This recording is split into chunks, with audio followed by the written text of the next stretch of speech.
All right, buckle up, everyone, because we are diving headfirst into Squid Game Season 2. And let me tell you, whether you're prepping for that watch party you've got planned or just can't get enough of these dark, twisted dystopian thrillers, this deep dive, it's for you. Definitely. And it's not just about the shock factor this time. Season 2 really goes there. I mean, it digs deep into like what these games do to people, pushing the boundaries, asking those tough questions about like, what even makes us human. Oh, absolutely. And right off the bat, we see Gi-hun, I guess you could say reluctant hero. And he's struggling, right? Like he's haunted by everything he went through. Yeah, you can tell it's not just the memories either. It's like this heavy, deep guilt that just won't let go. Eating him alive. Exactly. It's really interesting how the show tackles that whole idea of survivor's guilt. Because he won, yeah, but at what cost? I mean, he's a walking contradiction, right? Totally. And it's that guilt, you can tell. It's what drives him. He's not just sitting on a pile of cash. Like, he's obsessed with bringing the whole messed up game down. It's like his conscience just won't let him rest. It's like he has to expose it all. It's almost like, if you think about it, like real-world activist movements, right? He didn't ask for this, but this tragedy, it's pushing him to fight this system. This massive, powerful system. Way bigger than him. And that fight, well, it leads him right back to where it all began. Back to the arena. But here's the thing. The games, they're not the same. Oh, no, not at all. Forget red light, green light. This time, it's like they're designed to break you on a whole other level. It's intentional, They've upped the ante. Yeah, it's not just about surviving physically anymore. It's psychological. They're messing with their heads, forcing them to face their deepest fears. Make impossible choices. Exactly. There's this one game, right, with a glass bridge, like suspended way up high, terrifying drop. Oh, yeah. Every step is a gamble. Literally life or death and trust. Well, that becomes the most important thing. Or the deadliest. That one, the glass bridge, I think it's symbolic, like It's visually showing how unsteady things are, like trying to climb the social ladder. One wrong move, one person you can't trust, and boom, you're back down at the bottom. It's terrifying how the game just uses their weaknesses, like preys on their desperation. And turns them against each other. Exactly. And we can't forget the new players either, caught up in all of this manipulation. Hyung-ju, the woman from North Korea, she's a powerful example. Oh, definitely. Her story, it goes way beyond just the game. It's about bias, how society treats people, how marginalized communities get pushed to the edge. Forced into these impossible situations just to survive. It's not just for the plot either, right? I mean, it's a reflection of our own world. Absolutely. A mirror making us see the inequality, the systems that create these situations. And you talk about desperation. The betrayals in this season, they hit harder than ever. They really do. Alliances shattered, friendships weaponized. It's devastating. There's this one betrayal, a close friend of Gi-hun's. It's brutal. It makes you question everything. It really shows you how insidious the game is. Like, how far will it go to erode trust, to reduce human connection to just, like, strategy? And just when you think you've figured out the rules, Season 2 throws this massive curveball. The reveal of the frontman. Oh my God. To talk about a twist. I was floored. I mean, the frontman, the one in control calling the shots, it's Gi-hun's brother. What? His brother. I know. Talk about a family reunion. Right. The one you definitely want to skip. But it makes you think, right? Like, completely reevaluate everything you thought you knew about him. Is he a villain? Yeah. A victim? Just another pawn? Right. Suddenly the lines get blurry, the whole power structure of the game. It's like, is anyone actually in control? That's what's so brilliant. It forces you to look beyond the surface. Question who really has the power. So we've got Gi-hun battling his own demons, fighting a system that seems unbeatable, games that break you down, betrayals that cut deep, and now a frontman reveal that changes everything. It's a lot. Where do we even go from here? Yeah. That's the thing about Season 2. It leaves you wanting more, questioning everything. But before we get into all the chaos of the rebellion and what happens, let's take a minute. Let's dive into the frontman's story. It's a tragedy all on its own. It really is, I mean, think about it. He won just like Gi-hun did. But somewhere along the way, he got sucked back in, became part of the thing he wanted to escape. It makes you wonder, what would push someone to that point, right? I mean, to go from desperate player to, like, the face of this whole operation.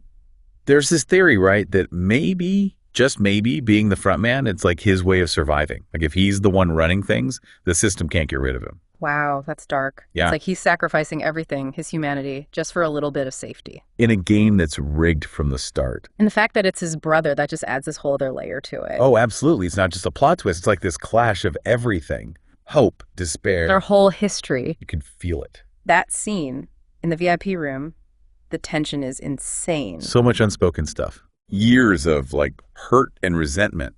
It's amazing how the writers, even with a character like the front man, someone who seems so cold, they still give him depth. You see him struggling with what he has to do. That tiny bit of humanity that's left, Yeah. I kept hoping the whole time that he would snap out of it. Side with Gi-hun, help him bring the whole thing crashing down from the inside. I get it, but it's the question that hangs over the entire season, right? Does anyone have a real choice in this game? Are they all just pawns controlled by something bigger? Exactly, and that brings us to the rebellion. Gi-hun, driven by guilt, wanting justice, Tries to get the others to fight back. It's David and Goliath, only Goliath is playing mind games and has, deadly games. Right. But the rebellion itself, it's interesting, It shows you how being desperate, not trusting anyone, can both unite people. And tear them apart. Some want out. Others are holding on to this idea that winning is the only way. Like they've been brainwashed, they can't even see a world outside the game. Would rather die for a chance at money than fight for freedom. It's tragic. And the worst part, their desperation, their backstabbing, it's exactly what the game masters want. It feeds the whole thing. Like it was designed to use our worst instincts against us. Greed, fear, that need to win no matter what. But Gi-hun, even with all of that against him, he sparks something.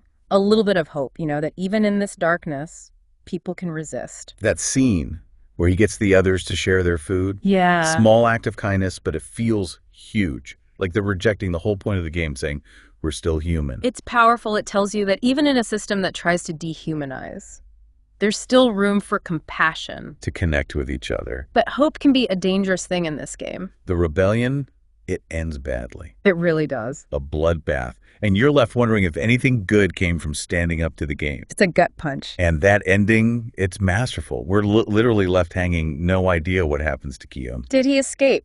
Get caught? Did he expose the game? More questions than answers. I think that's what makes it so good. It sticks with you. Drives you crazy trying to figure it out.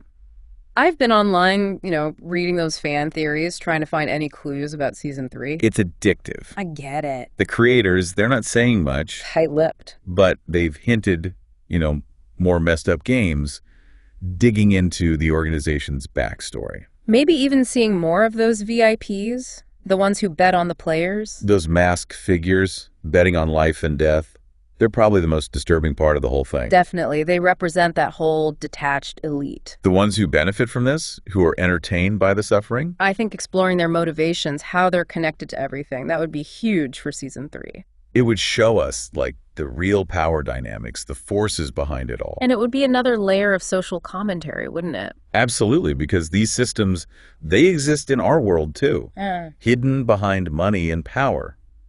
That's what makes Squid Game so powerful. It's not just a show. It's a reflection of us, a warning about what happens when greed takes over. And empathy disappears. Exactly. So we've talked about Gi-hun's journey, the new games, the betrayals, the front man, the rebellion, that crazy ending. But there's one big thing from season 2 we haven't touched on yet. The ending, right? That last scene. Yeah, because even though the rebellion failed, the game's not over. That last shot, Gi-hun on the train platform, red hair, that look in his eyes. It's like a whole new chapter. Like he's not just going to walk away. He's changing the game. All right, so that ending, Gi-hun, train platform, hair dyed red. Yeah. That look in his eyes, what's he thinking? It's not just a look, it's a statement, right? Yeah. Like the red hair, it's symbolic. He's not the same Gi-hun anymore, the one who thought he could just walk away. He's not just taking the money and running. He's going back in, but how? What's his plan? Infiltrate the organization, expose it all. It's got to be more than that.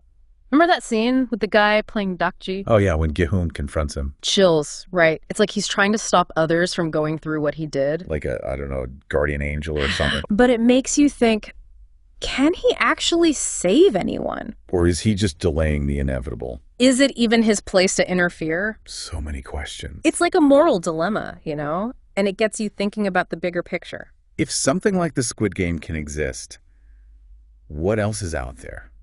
That's the thing that lingers throughout the whole show.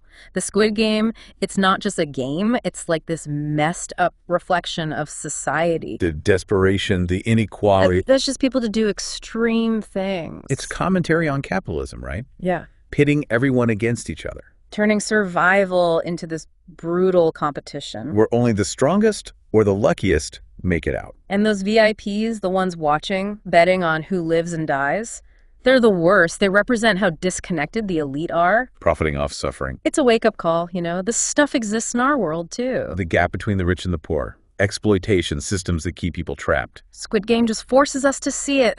The uncomfortable truth. So what are we supposed to do? Just give up? Accept that the world's a terrible place? No, not at all. I think it's more about recognizing the bad stuff, the flaws, but also seeing how strong people can be. Those moments of kindness. Yeah.